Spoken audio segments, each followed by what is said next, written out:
दिल्ली सरकार के विभिन्न विभागों और संस्थानों में 1,78,000 से ज्यादा युवाओं को सरकार में नौकरी दी गई है।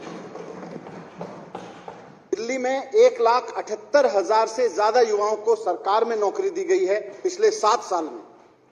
इसमें से 51,307 नौकरियां तो पक्की सरकारी नौकरियां हैं, और जो पिछले 7 साल में ये 51,307 नौकरियां पिछले 7 साल में DSSB की परीक्षा लेके दी गई हैं।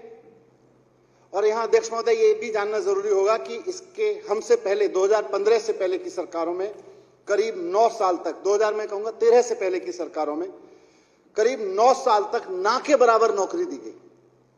उन्होंने सरकारी नौकरी देने के लिए जो DSSB का परीक्षा तंत्र था उसको पूरी तरह ठप करके रखा हुआ था। मुझको याद है कि 2013-14 में 49 दिन के लिए जब माननीय मुख्यमंत्री अरविंद केजरीवाल जी के नेतृत्व में सरकार बनी थी, तो उस वक्त DSSB की जिम्मेदारी मेरे पास में थी।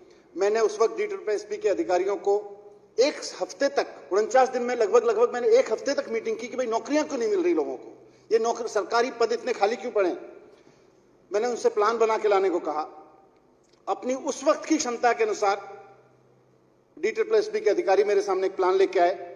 मैंने उनसे पूछा कि उस प्लान के हिसाब से जितनी वैकेंसीज हैं वो कितने समय में भर जाएंगी, तो उन्होंने खुद बोला कि 38 साल लगेंगे उन नौकरियों को भरने में। ये सारी नौकरियां जो 51,307 नौकरियां भरी गई हैं, उस वक्त मुझे बताया गया 38 साल लगेंगे। लेकिन उस वक्त हमने जो भी क्षमता उनकी बढ़ा सकते थे बढ़ाई, और आज बहुत गर्व हो रहा है मुझे 7 साल बाद कि DSSB ने अपने काम की जब स्पीड पकड़ी तो 7 साल में दिल्ली में 51,307 युवाओं को नई नौकरियां, सरकारी नौकरियां दी गई, पक्की नौकरियां। इन पक्की सरकारी नौकरियों के साथ साथ दिल्ली सरकार की यूनिवर्सिटीज में करीब 2,500 पक्की नौकरी दी गई, अस्पतालों में करीब 3,000 पक्की नौकरी दी गई, और 7 साल के दौरान 25,000 नए युवा टीचर्स को गेस्ट टीचर्स के रूप में रखा गया।